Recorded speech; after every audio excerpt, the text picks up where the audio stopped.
गुरु दक्षिणा।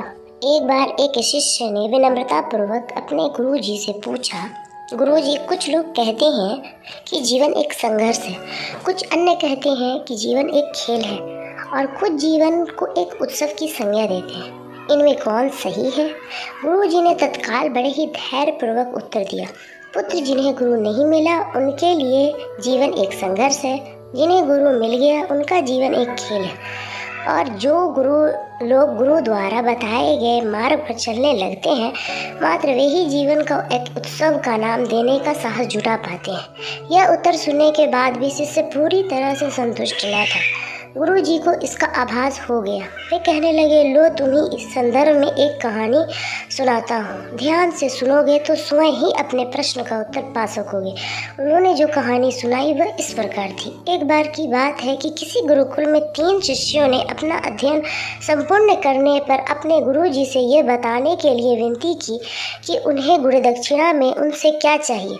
गुरु जी पहले तो मंद मंद मुस्कुराए और फिर बड़े स्नेहपूर्वक कहने लगे, मुझे तुमसे गुरु दक्षिणा में एक थैला भर के सूखी पत्तियां चाहिए। ला सकोगे? वो तीनों मन ही मन बहुत प्रसन्न हुए, क्योंकि उन्हें लगा कि वे बड़े आसानी से अपने गुरु जी की इच्छा पूरी कर सकेंगे। सूखी पत्तियां तो जंगल में सर्वत्र बिखरी रही रहती हैं। वे उत्साहपूर्वक एक ही स्वर में बोले, जी गुरु जी, जैसी आपकी आज्ञा। अब वे तीनों शिष्य चलते चलते एक समीपस्थ जंगल में पहुंच चुके थे, लेकिन यह देखकर वहाँ पर तो सूखी पत्तियां केवल एक मुट्ठी भर ही थी। उनके आश्चर्य का ठिकाना न रहा। वे सोच में पड़ गए कि आखिर जंगल से कौन सूखी पत्तियां उठाकर ले गया होगा। इतने में ही उन्हें दूर से आता हुआ कोई किसान दिखाई दिया। वे उसके पास पहुंचकर उसने विनम्रतापूर्वक याचना की करने लगे कि वह केवल एक थैला भर सूखी पत्तियां दे दे। वह किसान ने उन्हें यह बताया कि वह उनकी मदद नहीं कर सकता, क्योंकि उसने सूखी पत्तियों का ईंधन के रूप में ही उपयोग में ले लिया है। अब वे तीनों पास में ही सब बसे एक गांव की ओर इस आशा से बढ़ने लगे थे कि वो हो सकता है कि वहां उस गांव में उनकी कोई सहायता कर सके।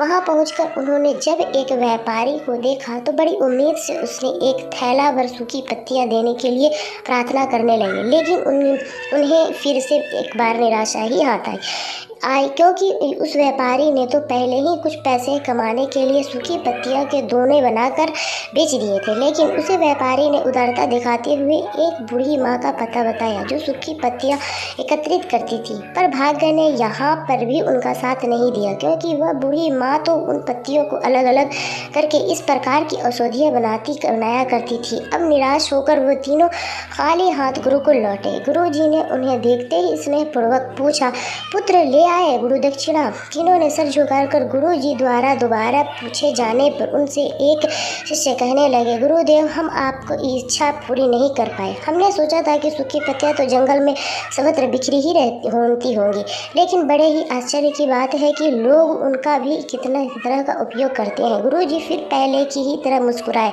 और प्रेम पूर्वक बोले, निराशा क्यों होती हो?